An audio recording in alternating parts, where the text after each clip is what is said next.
Ladies and gentlemen, welcome back to the CSTV. I'm your host, Kathleen Egal Toto, Madam CS, and this is The Striker. Stay tuned and have it true and real. If there's one mistake that Kenyans have been doing in terms of making political mistakes is concerned, ever 2013 is actually not about tribalism or corruption. It has a lot to do with, that emotions, sympathy, and proving a point. Now, I want us to go through this discussion and see how, in 2013, how ICC actually influenced our voting. In 2017, actually, it was about how religion and God-fearing people influenced our voting. And how actually, when we went for the second round of voting, we were voting actually to prove a point and even punish somebody. In 2022, you will see how, somebody is resonating with us, is identifying with us, influenced our voting, and how actually in 2017 the same mistake is going to fail. In 2027 the same mistake is going to fail itself.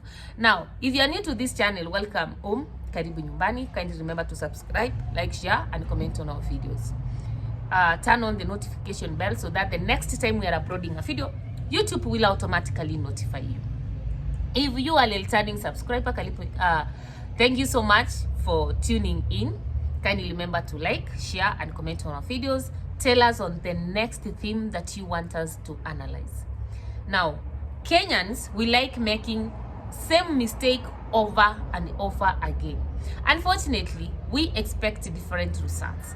And I want us to take you through ever since 2013 up to 2022 and see how we are going to do the same mistake on the same people and then continue crying the same problem. So in 2013, it was about, we voted in President Uhuru and Ruto, not actually because of their manifesto, but because we were emotional. We were emotional. The two communities, the Karenchins and the Kikuyus, had fought in 2007. Now we wanted to bring in peace. The question is, does it mean that other communities were not actually involved in post-election violence? We had communities being affected. Anybody who was in Rift Valley was affected actually. So how did the people narrow it down to the Kikuyus and the Karenchins? So because of that, actually, we ended saying, let's bring them together, let's preach peace. But actually, it was not about peace. It was about the emotional attachment, and more importantly, we wanted to prove to the international community that amutatuambia kitu, you are not going to tell us anything. Remember, the international community had warned us that choices have consequences. So Ruto and Uhuru facing crime against humanity in ICC, we were like, they are our sons, fought to bring back our sons. So that's what we did. We held political rallies in the name of prayer rallies, where we were praying for them, for God to help us fight this spiritual war. So they came into power in 2013. And then in 2017, the same mistake, they have done well in the first term. They had promised Uhuru 10 and then Ruto 10. So we were we clung onto people's promises, and then we did the same mistake again. And even when the judiciary overturned the victory and we had to go for the election, we woke up very early in the morning actually to punish Raila Amolo Odinga. You understand? We did not vote in 2017 because actually we wanted these people. We voted them in to punish Raila Amolo Odinga, and to show the likes of Maraga and the judiciary that there's nothing actually they can tell us. Still, we can do what? We can do things our own. So in 2013 and 2017, we fought in Ruto, not because of anything, but because, we want to prove our point either to the international community or to the people we think are the political opponents of those in power. And then come in 2018, a handshake happens, and the same person we wanted to punish actually comes into the government. Then we are like, it is fine. You understand? The ones Mogoroki now became a very good friend of the government. And Ruto akatemwa inche. Now, he used the same tactic of sympathy. He was going around in churches, quoting Bibles, likening himself to David, who is fighting the dynasties, which he called Goliath somewhere in Kiambu.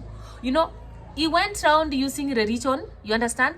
And then giving in the church in terms of sadaka.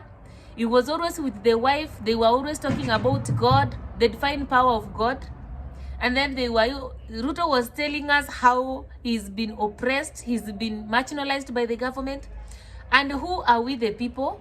And then he came up with this thing, the Hustler Nation. And all of a sudden, all the young people in the country now started resonating with him. At some point, I remember there's a youth who told me, mimi hata ninapenda venye Ruto venye anafaa hivyo ndivyo tunataka, anafaa kama sisi. You know, the time he was wearing some vitenge, you know, this vitenge attires that the young people like wearing. So with that, again, he appealed to a masses, oh, aki anafanyiwa vibaya. And you know, the media was very nice in terms of making Ruto more popular because they could show us the way amekuwa sidelined, the way Matiang'i amechukua positions zake, etc. That's the time I think Matiang'i was made the super CS. So we all of a sudden forgot that Ruto is a politician. It's not like you and me. He's a politician. And all he was doing was to play politics. Before we know, we were like, Vichana sisi tuko na hustler mwenzetu. So he called himself a hustler. And then we were like, he's a hustler mwenzetu. And then he was there with Mama Mboga, etc. And then we felt like this is heaven. We didn't even question actually how his so ambitious manifesto was going to be implemented. For us, all we wanted to hear, he was a hustler like us. And you know, he was wearing clothes like us. He was going to churches like us. He was quoting the Bible. He was kneeling down. At some point, he could read Bibles in the church. He could read, he could sing, you know. And then we said he's a God-fearing leader. He's a chosen one. So we voted in our chosen leader. And you know, Rigathi came in, and even Rigathi made the equation even more better. The wife is a pastor, Pastor Dorcas. So we were like, the way Pastor Dorcas ameokoka, the way Rachel Ruto ameokoka. Remember Rachel Ruto, there's a time hata alikuwa anafanya nini? Anaomba huko, this place where accidents normally happens a lot. This he used to carry out prayers there. And apparently, actually, Saliga, apparently, now we were like, Dr. Dorcas is ameokoka, and then Rachel Ruto ameokoka, and there was even a prayer house, I think, in somewhere in Karen. The deputy president by then hata alikuwa na Wednesdays as a day of fasting, and it was made known. And even I think they had performed a miracle by changing water that was black into white, their well. So Kenyans were like, this is the leader we want. Their wives wanaogopa Mungu, so they cannot even let their husbands lead the country astray. They will protect us. So in 2022, we voted them in. So after calling Raila Mogoroki and all those things again, 2023 down the line, there's a broad-based government, wamesalimiana, and now we are back to the same story. And now who is actually kucheza the same game? Rigathi Gachagua. Now all of a sudden everybody is talking about Rigathi Gachagua is being oppressed. Rigathi Gachagua is a truthful man. Gachagua alimbichiwa because alikuwa anasema ukweli. You know, this is the same mistake again we will make in 2027, such that we are going to vote in somebody not because actually that person means good for this country, but we are going to vote in somebody simply because we want to punish Ruto.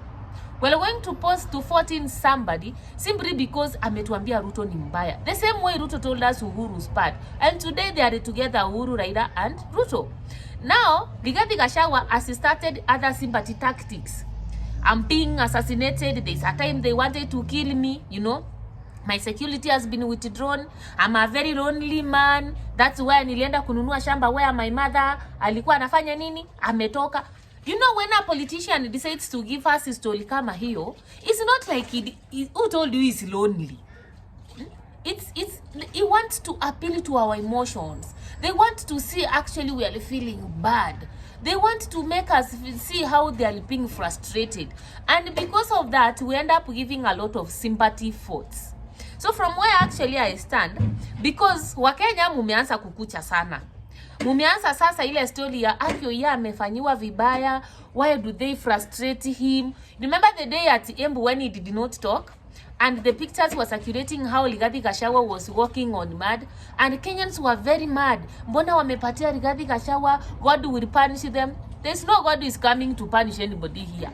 I just feel like you people, you have allowed ourselves to be emotionally manipulated by our politicians, and we end up actually giving sympathy votes to these people. We don't vote them in because actually they mean good for the country or their manifesto is better than the other one. No, we vote them in because unajua alimbichiwa, we need to prove Ruto wrong. Unajua the other day they almost killed him in Rumuru, we need to prove Ruto wrong. And that's why we end up recycling the same people over and over in the government. So from where I stand in 2027, we are not going to vote in any way differently. I just feel that despite all these hurabaros in the social media everywhere, Kenyans are going to vote people who go to their churches, people who have been frustrated by the government, you know, people who are seeking sympathy. We are going to vote out of sympathy, and by the end of the day, come 2028, we will be again crime, economy, corruption, all those things. Those are my opinions. Do you think actually we fought out of sympathy? Do you think the current wave that we have started is going to bring a candidate because that person is okay, or it's going to bring a candidate because we have given them sympathy? Comment on the comment section below. Let me hear your opinion. If you are not subscribed, subscribe, and kindly remember to like, share, and comment on our videos.